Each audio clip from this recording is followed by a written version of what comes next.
Dieu a donné à l'être humain toutes sortes de beaux talents, toutes sortes de belles capacités. Et on a juste allé dans un musée pour s'en rendre compte. Il y a plein de belles choses que les gens ont fait. Il y en a qui ont des talents extraordinaires pour peindre des toiles. Ça, c'est un talent que j'admire beaucoup. Je n'ai aucune idée comment dessiner, comment peinturer. Mais il y en a qui réussissent à faire des belles toiles qui amènent des émotions. Il y a des gens qui sont capables de faire des œuvres extraordinaires. Il y en a qui sont capables de travailler le bois d'une manière incroyable. Des œuvres d'art, un piano comme ça, non seulement c'est un bel instrument, mais c'est non seulement je suis sûr qu'il sonne bien, mais il est extrêmement beau. Il y a des musiciens qui sont vraiment talentueux, qui composent des musiques. Il y a des humoristes que j'aime beaucoup, qui sont drôles, qui arrivent à nous faire rire. Ils ont des talents spéciaux, ces humoristes-là. Il y en a qui sont des acteurs, qui nous font vivre des émotions au travers des émissions, au travers des films. Il y en a qui sont super doués pour dessiner dans les bâtiments. Ils ont une vision spatio, je ne sais pas quoi, qui sont capables de dessiner un bâtiment. Il y en a qui sont bons en mathématiques d'une manière incroyable. Ils voient quelque chose, puis tout se passe dans leur tête. Il y en a qui ont des mémoires exceptionnelles, qui retiennent toutes les dates, toutes les faits historiques. Il y en a qui ont de l'imagination à n'en plus finir, qui écrivent des romans. Il y a plein de talents, il y a plein de capacités dans le monde. Et ces talents, ces capacités, c'est tout Dieu qui nous a donné ça. Dieu, dans sa grâce, a donné à chacun de nous des talents. Dieu, dans la grâce commune, aussi a donné des talents à tout être humain qui l'amène à contribuer à sa manière dans la société, qui l'amène à réussir dans la vie, qui l'amène à vivre dans la vie. Même si les gens ne croient pas en Dieu, Dieu leur a donné quand même des capacités, des talents à tout le monde. Et tout le monde a quelque chose qui fait qu'on est dans cette grâce-là qui vient de Dieu, même si les gens ne reconnaissent pas que ça vient de Dieu. Bien, il y a quand même tous ces talents-là. Mais il y a un domaine de la vie où, même si on a les plus beaux talents, même si on a les plus grandes capacités, bien, tout ce qu'on peut avoir comme capacité, comme talent naturel et tout ça, bien, ça ne suffit pas pour réussir. Et ce domaine-là, on peut avoir la capacité de parler, on peut avoir les meilleures idées, mais sans l'action de notre Seigneur Jésus-Christ, il n'y a pas de succès. C'est impossible d'avoir des résultats. Et ce domaine-là qu'on va parler aujourd'hui, c'est la mission. Et lorsque je parle de mission, je parle de ce mandat-là que Jésus a donné à ses disciples, qu'on a vu il y a quelque temps dans Jean 20, versets 21-22. Jésus leur dit de nouveau, « La paix soit avec vous. Comme le Père m'a envoyé, moi aussi je vous envoie. » Et après ces paroles, il souffla sur eux et leur dit, « Recevez le Saint-Esprit. » Et ce mandat-là est expliqué un peu plus en détail aussi dans Matthieu 28, versets 19 et 20. « Allez, faites de toutes les nations des disciples, les baptisant au nom du Père, du Fils et du Saint-Esprit, et enseignez-leur à observer tout ce que je vous ai prescrit, et voici, je suis avec vous tous les jours jusqu'à la fin du monde. » Donc, dans ce message, aujourd'hui, quand je vais parler de mission, je vais parler de cet aspect d'être des disciples de Jésus-Christ qui sont envoyés pour annoncer cet évangile-là, cette bonne nouvelle du salut en Jésus-Christ. Et de former d'autres disciples qui vont être ni plus ni moins que des disciples de Jésus-Christ, qui vont être eux aussi envoyés pour présenter cette bonne nouvelle de l'Évangile aussi. Mais cette mission-là, c'est impossible de la réussir, de la faire par la chair. Et dans les deux séries de versets qu'on vient de voir, Jésus donne avec le mandat le moyen d'y accomplir. Dans le premier, on a vu dans Jean 20 et 21, Jésus souffle sur eux. C'est le Saint-Esprit qui les accompagne. Et dans Matthieu 28, verset 20, Jésus dit, je suis avec vous tous les jours jusqu'à la fin du monde. Donc, on a Jésus-Christ, la présence de Jésus-Christ qui peut nous accompagner, qui peut rendre possible de vivre, de réussir la mission. Donc, le mandat, c'est ni plus ni moins aussi que la mission de Jésus qui se poursuit au travers des talents, des dons qu'il nous donne. Il continue, c'est lui qui continue de bâtir son Église, qui rend témoignage de l'amour que le Père a eu pour nous, en l'envoyant, lui, pour mourir sur la croix pour nous, pour transformer nos vies, transformer nos cœurs. Et tout ça pointe vers l'amour du Père qui a envoyé le Fils. Donc Jésus, au travers de la mission, est en train de glorifier son Père. Et nous, on démontre qu'on est vivant à cause que lui est vivant en nous. Et dans cette perspective que la mission, c'est l'action de Jésus-Christ, bien, on peut voir tout simplement que la mission, c'est le moyen de voir Jésus agir concrètement. Donc Jésus va utiliser nos capacités qu'il nous donne, mais la réussite dépend complètement de son action. Et Jésus nous fait participer à sa mission pour qu'on le voie agir. Et lorsqu'on le voit agir, lorsqu'on reconnaît sa main agissante, on s'exclame, on dit « Hey, regarde, c'est le Seigneur! » Aujourd'hui, c'est cette phrase-là que j'aimerais qu'on retienne. « Hey, regarde, c'est le Seigneur! » Donc aujourd'hui, on débute le dernier chapitre de l'Évangile de Jean. C'est l'avant-dernier message de toute cette série-là sur qui est Jésus dans l'Évangile de Jean. Ça fait déjà peut-être 1 an et demi, 2 ans qu'on est sur l'Évangile de Jean. On a découvert Jésus, on va le découvrir encore aujourd'hui. Donc aujourd'hui, on va couvrir les versets 1 à 14. Et au travers de ces versets-là, on va voir que Jésus nous fait participer à sa mission pour qu'on le voie agir et qu'on dise « Hey, regarde, c'est le Seigneur! » Commençons les versets 1 à 3. Après cela, Jésus se montra encore aux disciples sur les bords de la mer de Tibériade. Et voici de quelle manière il se montra. Simon-Pierre, Thomas, appelé Didyme, Nathanaël de Cana en Galilée, les fils de Zébédée, et 2 autres disciples de Jésus étaient ensemble.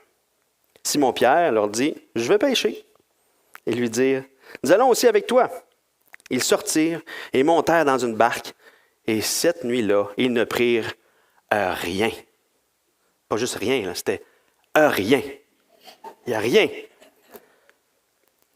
Si on voit 7 disciples qui sont là, 7 disciples de Jésus qui sont près de la mer de Tibériade. La mer de Tibériade, c'est appelé aussi la mer de Galilée, c'est la même chose. C'est de cet endroit-là que viennent Pierre, son frère André. C'est aussi de là que viennent les fils de Zébédée, donc Jacques et Jean. C'est de là aussi que vient Nathanaël aussi, de la Galilée. Et Jacques et Jean, ils étaient les associés de Pierre dans une compagnie de pêche avant. Et lorsque Jésus les a appelés au ministère, eux étaient des pêcheurs, ils travaillaient ensemble. Pierre, Jean et Jacques. Mais qu'est-ce qu'ils font là en Galilée? Pourquoi ils sont en Galilée à ce moment-là? Pourquoi ils sont sur le bord de la mer de Tibériade en train d'aller à la pêche? Je ne sais pas pour vous, mais dans ma vie, j'ai entendu beaucoup d'explications de ce passage-là et plusieurs ont apporté l'idée que les apôtres étaient tellement tristes après la mort de Jésus qu'ils ont été tentés de retourner dans leur ancienne vie. Et il y en a même qui ont été jusqu'à dire qu'ils ont abandonné la foi pour un certain temps et tout ça. Mais moi, je ne crois pas du tout que c'est la raison pour laquelle ils sont là en Galilée. Les disciples, dans le chapitre 20, juste avant, ils viennent juste de voir Jésus apparaître 2 fois. 2 fois, Jésus est apparu devant eux. Et Jésus même leur a donné ce mandat-là. Hein? Comme le Père m'a envoyé, moi aussi, je vous envoie. Ils viennent de voir Jésus ressuscité. Ils ne sont pas dans une tristesse tellement profonde qu'ils disent « Oh, on retourne dans notre vie d'avant. » Mais qu'est-ce qu'ils font en Galilée? Est-ce qu'ils se cachent de Jésus pour ne pas aller en mission? Hein? Ben non. Ils sont là parce que Jésus leur a dit d'être là. On voit dans Matthieu et dans Marc que Jésus, à un moment donné, il annonce sa mort et sa résurrection, puis il dit « Lorsque je ressusciterai, je vous précède en Galilée. Je vais être en Galilée, je vous attends là. » Et quand Jésus est mort et qu'il est ressuscité, il y a des anges qui sont apparus au tombeau à des femmes, puis il a dit « Hey, dites à ses disciples que Jésus les précède en Galilée. » Donc, il faut qu'ils aillent en Galilée. Donc, les disciples, ils sont là. Pourquoi ils sont là en Galilée? Parce qu'ils doivent être là. Jésus leur a demandé d'être là. C'est simple de même. Des fois, on pousse un peu trop loin. Mais là, ils attendent. Ils ont vu Jésus apparaître 2 fois, et là, ils doivent être dans l'impatience de voir Jésus leur apparaître encore. Ils doivent raconter toutes sortes d'histoires de ce qu'ils ont vécu avec Jésus. Puis là, Jésus, il est là. Puis là, Pierre, il dit, genre, je m'en vais à la pêche. Qu'est-ce que ça fait des gars ensemble sur le bord d'un lac? Ça va à la pêche. Mais non. Pourquoi ils vont à la pêche? On ne sait pas combien de temps qu'ils sont là, qu'ils attendent à Galilée. À un moment donné, il faut qu'ils mangent aussi, les gars. La vie continue, ils doivent manger. On sait aussi que Pierre a une épouse. Parce qu'avant que Jésus appelle Pierre, il était marié. On le sait parce qu'au début du ministère de Jésus, Jésus a guéri la belle-mère de Pierre. Puis c'est comme ça que ça marche. Quand tu te maries, il y a une belle-mère qui vient avec. Donc, il y a une belle-mère qui est là. Et là, qu'à watch. Donc, les gars, ils ont des responsabilités. Ils ont une vie, ils doivent manger, ils doivent faire vivre leur famille s'ils en ont une. Donc, Pierre décide d'aller à la pêche. Les autres le suivent. On va y aller avec toi. Ils pêchent toute la nuit. Pierre et les fils de Zébédée sont des pêcheurs professionnels. Ils connaissent tous les recoins de cette mer-là, de ce lac-là. Ils connaissent tous les beaux spots là où la truite se trouve. Ils connaissent la meilleure heure pour pêcher. Ils ont les meilleurs appâts. Et ils savent caler la truite comme pas un.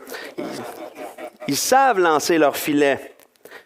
Ils ont toutes les techniques, ils ont toutes les capacités, ils ont toute la connaissance, ils ont toute l'expérience pour pogner le poisson. Mais il n'y a rien qui sort de l'eau. Ça devait être exceptionnel pour eux qu'il n'y ait rien. Pourquoi ça arrive? Parce que c'est de cette manière que Jésus a choisi de se révéler à eux. C'est de cette manière, c'est là, c'est ce moment-là, Jésus voulait enseigner à ses disciples. Là, les disciples sont dans la même circonstance que lorsque Jésus s'est révélé à eux pour la première fois. Lorsque Jésus s'est révélé à eux, à Pierre, Jacques et Jean pour la première fois, c'était la même affaire. On le voit dans Luc 5. Je ne vais pas lire le passage, mais vous pourrez le lire chez vous. Donc, dans Luc 5, encore une fois, ils n'ont rien attrapé, ils avaient pêché toute la nuit. Jésus est un prophète. Et souvent, les prophètes, Jésus, il y a beaucoup de, il est Dieu, tout ça, mais en même temps, il prophétise. Et souvent, dans les prophètes utilisaient des leçons d'objets pour amener une vérité. Quelque chose de concret pour amener une vérité spirituelle, pour qu'ils puissent saisir quelque chose de très, très, très important. Mais au travers de ce que Jésus veut les amener à vivre, là, il veut enseigner une vérité extraordinaire à ses disciples. Continuons la lecture. Verset 4. Le matin étant venu, Jésus se trouva sur le rivage, mais les disciples ne savaient pas que c'était Jésus. Jésus leur dit, « Enfants, n'avez-vous rien à manger? » Ils lui répondirent, « Non. » Un pêcheur qui dit, habituellement, ça a mordu pas mal, mais on les a tous échappés. Non, c'est... Non. Il leur dit, jetez le filet du côté droit de la barque. Ça, c'est le secret pour pêcher des poissons. Et vous trouverez. Ils le jetèrent donc, et ils ne pouvaient plus le retirer, à cause de la grande quantité de poissons. Alors le disciple que Jésus aimait dit à Pierre, « C'est le Seigneur! » Et Simon-Pierre, dès qu'il eut entendu que c'était le Seigneur, il mit son vêtement, sa ceinture, car il était nu, se jeta dans la mer. Les autres disciples vinrent avec la barque, tirant le filet plein de poissons, car il n'était éloigné de terre que d'environ 200 coudées, à peu près 100 mètres, 97 mètres. Ici, il y a vraiment beaucoup de similarités avec la première pêche miraculeuse qu'on voit dans Luc 5. Les ressemblances, c'est le même endroit, probablement le même bateau. Ça devait être le bateau à Pierre qui était là. Les mêmes acteurs, les mêmes circonstances. Beaucoup de similarités qui rappellent le moment où Jésus les a appelés à devenir des pêcheurs d'hommes. Mais ici, Jésus veut les enseigner une vérité ultra importante. C'est comment maintenant vous allez être des pêcheurs d'hommes. Comment vivre le fait d'être un pêcheur d'hommes. Et qu'est-ce qui est intéressant, c'est qu'ici au verset 5, Jésus les appelle enfants. Ce n'est pas un terme péjoratif, Jésus n'est pas en train de se moquer d'eux, il n'était pas en train de les rabaisser, c'est juste un terme familier où ce que Jésus, genre en anglais, ceux qui connaissent l'anglais, « Hey guys, C'est quelque chose de très familier, mais avec une connotation qui démontre que celui qui parle en connaît. Il connaît quelque chose que toi, tu ne sais pas. Hey, les petits gars, vous n'avez rien pogné, je sais quelque chose que vous ne savez pas. T'sais? Fait qu'eux autres, en entendant ça, c'est OK, qu'est-ce qu'il a à nous dire, là, lui, là? Qu'est-ce qu'il connaît que nous, on ne connaît pas? C'est comme lorsqu'on était petits, moi, j'ai 2 frères, puis, tu sais, quand mettons, on voulait ouvrir un pot de cornichons. Quand on était petits, on était là, tu sais, puis on essayait de mesurer notre force, puis il y en a un qui essayait, je suis pas capable, check-moi bien aller, moi, je vais être capable. Puis là, non, moi, je vais être capable. Puis, on se pétait les bras, tu sais, à essayer d'ouvrir un pot de cornichons ou un pot de confiture. Et là, mon père arrivait à côté, il disait, hey, petit gars, je vais vous montrer quelque chose. Là, on s'attendait, nous autres, qui sortent ses gros bras, parce que, tu sais, mon père, il a mis méchant gros avant-bras, puis comme Popeye, là, avec sa force, il va l'ouvrir, le pot de cornichons. Mais non, il prenait un couteau à beurre, glissait ça en dessous, rentrait le couteau juste pour désnapper, pour mettre de l'air à l'intérieur, puis après ça, boum. Ah, non, t'allais voir, c'est un truc, il n'a même pas forcé. Puis... Hey, petit gars, je sais quelque chose que vous n'avez pas. C'est de cette manière-là que Jésus parle à ses disciples.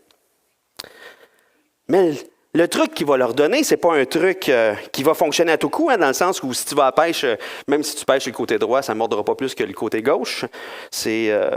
Tu ne pogneras pas plus de poissons. Non, Jésus veut leur apporter cette leçon de la plus haute importance qui va complètement orienter leur manière de vivre la mission que Jésus leur a confiée au chapitre 20. Cette leçon, c'est « Sans moi, vous ne pouvez rien faire », qu'on trouve dans Jean 15, 5. « Sans moi, vous ne pouvez rien faire ». Et dans cette mission que Jésus nous confie, lorsqu'on voit un résultat, lorsqu'on voit quelque chose qui se passe, on le sait que c'est Jésus qui a agi. Et on dit, « Hey, regarde, c'est le Seigneur! » Donc Jésus, dans Luc 5, au travers de la pêche miraculeuse, Jésus appelle Pierre à devenir un pêcheur d'hommes. Ça, c'était le quoi de la mission. Le quoi, c'est être pêcheur d'hommes. Ici, c'est le comment de la mission qui est enseigné. Le comment, c'est par la puissance du Seigneur Jésus-Christ. Sans lui, on ne peut rien faire.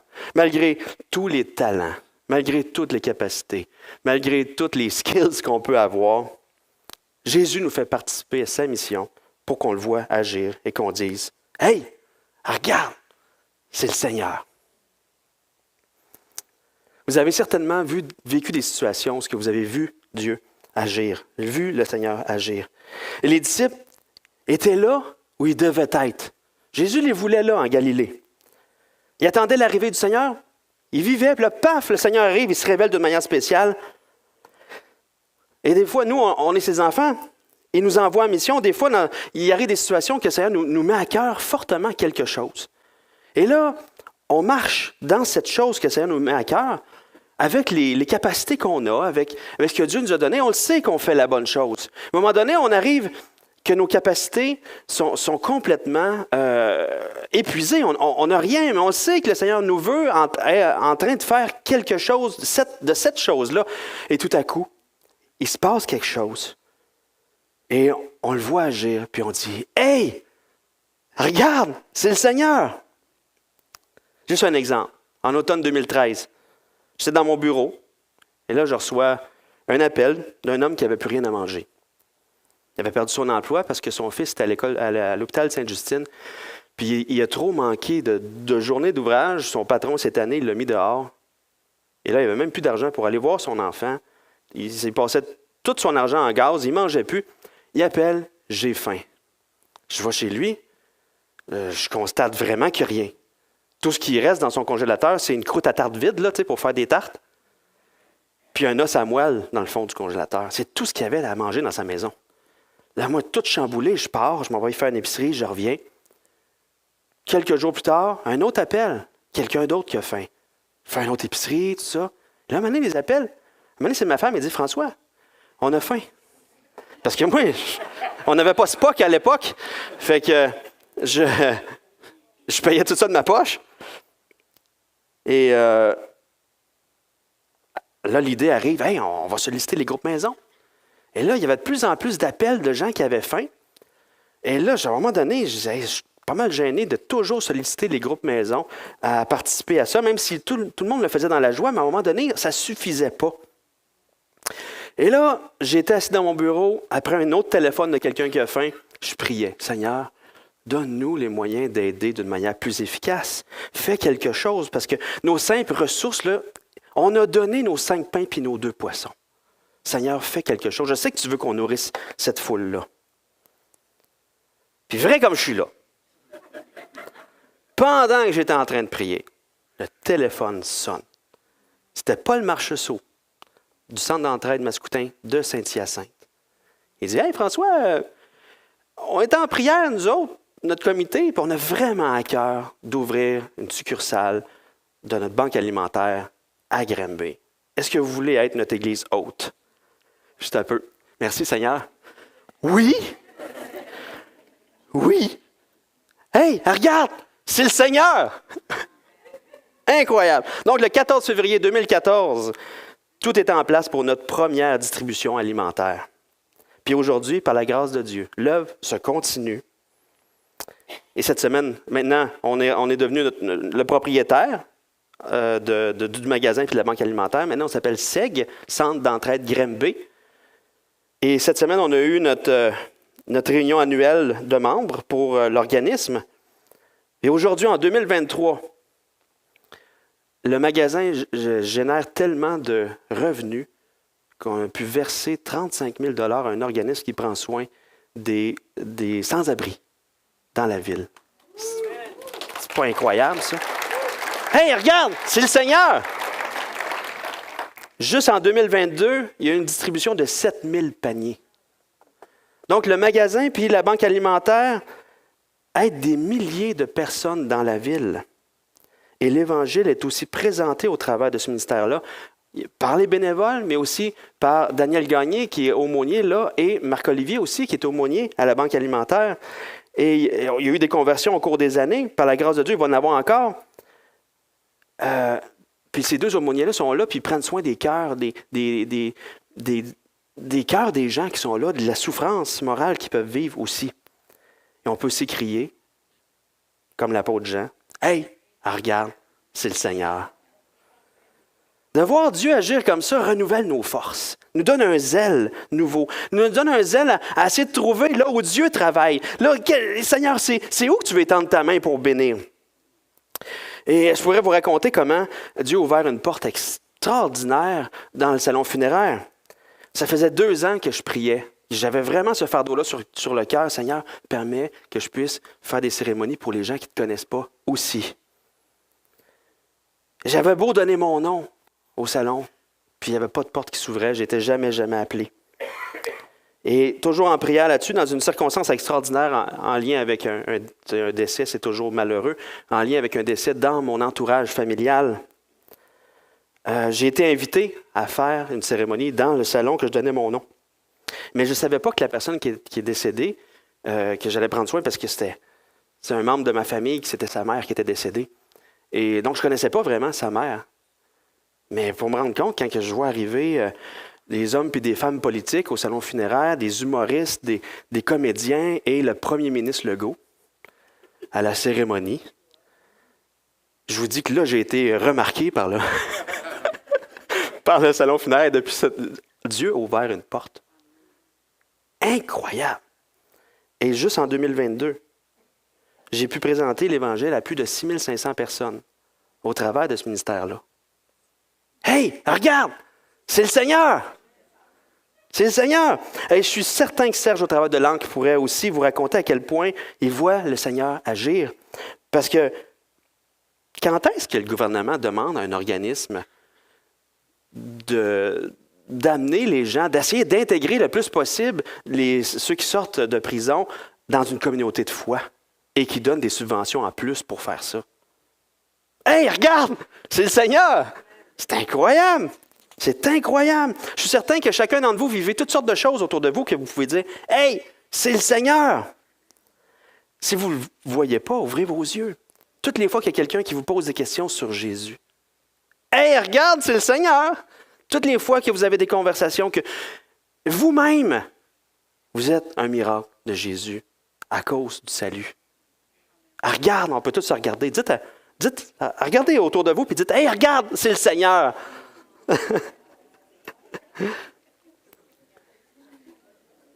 Lorsque Pierre a entendu les paroles de Jean, qui a reconnu le Seigneur, qui a dit « Hey, regarde, c'est le Seigneur! » Il a remis à toute vitesse son vêtement et s'est jeté à l'eau pour aller à la nage le plus vite possible pour aller rejoindre son Seigneur. Il a laissé les autres avec tous les poissons. Puis lui, moi, j'y vais à full pin. Il a fait un sprint, 4 nages, 100 mètres, 4 nages, je ne sais pas quoi. Là. Il a battu tous les records mondiaux. Michael Phelps était derrière, puis il était fatigué. Il est allé rejoindre Jésus. Et les autres suivaient en bateau. Mais Pierre avait pêché toute la nuit et devait être fatigué. Le fait de voir, hey, c'est le Seigneur, a dû lui donner plein d'énergie pour faire ce sprint-là. Mais qu'est-ce que les disciples trouvent sur la rive? Lorsqu'ils furent descendus à terre, ils virent là des charbons allumés, du poisson dessus et du pain. Jésus leur dit, apportez des poissons que vous venez de prendre. Simon-Pierre monta dans la barque et tira à terre le filet plein de 153 grands poissons. Et quoi qu'il y en eût tant, le filet ne se rompit point. Jésus leur dit, « Venez, mangez. » Et aucun de ses disciples n'osait lui demander, « Qui es-tu? » sachant que c'était le Seigneur. Jésus s'approcha, prit le pain, il leur en donna. Il fit de même du poisson. C'était déjà la 3e fois que Jésus se montrait à ses disciples depuis qu'il était ressuscité des morts. C'est intéressant parce que Jésus n'avait pas eu besoin vraiment du poisson des disciples, que les disciples ont pêché. Jésus en avait déjà qui cuisait sur le feu avec du pain. Donc Jésus n'a vraiment pas besoin de notre aide pour la mission. Vraiment pas. Il peut tout faire, il en a toutes les capacités, mais il veut qu'on participe à sa mission pour qu'on le voie agir, puis qu'on dise « Hey, regarde, c'est le Seigneur! » Je commence à rentrer. C'est bon. Donc, Jésus dit d'apporter les poissons. C'est drôle, hein? Apportez les poissons que vous venez de prendre. Mais c'est drôle parce que les poissons qu'on vient de prendre, c'est toi qui as fait qu'on les a pris. Tu sais? C'est drôle pareil. OK. C'est incroyable. Donc, Jésus n'a pas besoin de ça, mais c'est un bon maître qui encourage. Et tout de suite, Pierre, qui vient de passer la nuit à pêcher, qui vient juste de faire un sprint de nage de 100 mètres, à toute vitesse, il monte dans la barque, lui, tout seul. Il prend le filet, que ça a pris plusieurs disciples pour sortir de l'eau, et lui, tout seul, le prend, le sort du bateau, met ça à terre, 153 gros poissons. Mettons, là, c'est 2 livres chaque poisson. Juste pour eux. 300 livres. Pierre devait être une pièce d'homme incroyable. Mais le courage que ça lui a donné d'être avec Jésus. « Hey, oui, let's go! Je sors ça de là. » Incroyable. Jésus, après s'être révélé à ses disciples de cette manière-là, passe un temps de communion avec eux, qu'on va voir la semaine prochaine. C'est le repos. Il y a un repos qui est là. Après avoir été dépendants de l'action de Jésus dans la pêche, ils sont au repos présentement. Ça me fait penser que nous aussi, on est en bateau présentement. Nous aussi, on est en train de pêcher. Jésus a fait de nous des pêcheurs d'hommes, des pêcheurs de femmes qui ne connaissent pas Jésus. Ils ne savent pas que Jésus a donné sa vie pour eux. Ils ne savent pas qu'à cause de son sacrifice pour le pardon de leurs péchés à eux aussi, ils peuvent avoir une nouvelle vie en Jésus. Puis on est là pour la présenter, cette bonne nouvelle-là. Qu'eux aussi peuvent devenir aussi des pêcheurs d'hommes, des pêcheurs de femmes. Et sur ce bateau-là, peu importe nos capacités, nos talents, on est dépendant du Seigneur pour accomplir cette mission-là, d'annoncer l'Évangile et de former des disciples. On doit constamment être à son écoute pour savoir où jeter le filet. Le succès de la mission dépend complètement de Jésus. Jésus est sur la berge. Il nous prépare quelque chose. Il nous prépare un repas. Il nous attend. Mais en même temps qu'il est sur la berge, il est avec nous dans le bateau aussi, par la présence de son Saint-Esprit en nous. Mais un jour, on va le rejoindre sur la berge, puis lui apporter joyeusement le travail qu'on a accompli par sa force, par sa volonté. Et on va manger de ce qu'il nous a préparé. Et ce jour-là, ça va être le repos. Un repos complet, parfait. Et on va le voir. Puis même si nos yeux ne l'ont jamais vu, on va le reconnaître, on va le savoir que c'est notre Sauveur. En attendant d'être là, en attendant d'être sur la berge avec Jésus, travaillons avec zèle dans cette mission-là qu'il nous confie, au travers de laquelle on va pouvoir s'exprimer souvent en disant « Hey, regarde, c'est le Seigneur! » Donc, demande au Seigneur de te montrer là où il travaille. Demande-lui que chacun de nous on puisse voir là où il travaille, qu'on puisse se joindre à son travail pour qu'on puisse dire « Hey, regarde, c'est le Seigneur. » Pendant que je prie, je vais inviter l'équipe à me rejoindre. Seigneur Jésus, merci. Merci de cette grâce que tu nous fais de participer à ton œuvre. Mais Seigneur, on est des participants, on est ces petits gars.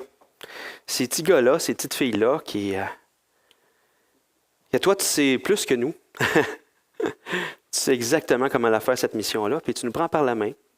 Tu nous donnes des capacités spéciales. Tu rouvres certaines portes.